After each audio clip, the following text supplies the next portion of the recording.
আসসালামু আলাইকুম গাইস, এটা হলো যে মালাক্কা যে মসজিদ, যে পানির উপরে যে মসজিদটা, সমুদ্রের সাগরের উপরে, এটাই সেই মসজিদ। আমরা এখানে আসছি ঘুরতে আজকে।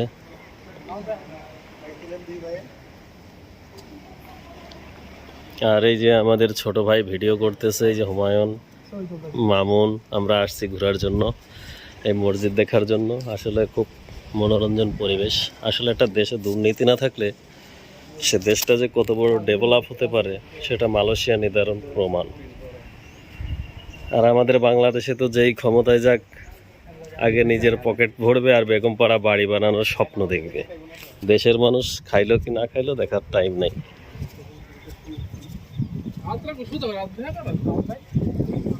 মসজিদটা আসলে খুব সুন্দর, অসাধারণ একটি মসজিদ।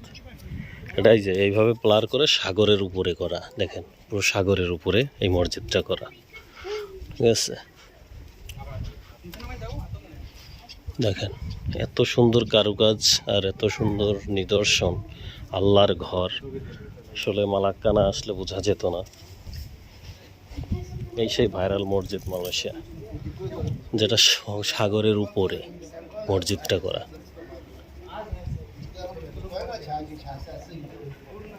আলহামদুলিল্লাহ, আলহামদুলিল্লাহ। আল্লাহর ঘর যে এত নিদর্শন এবং এত সুন্দর হতে পারে সেটা এখানে এসে না দেখলে অবশ্যই বোঝা যেত না।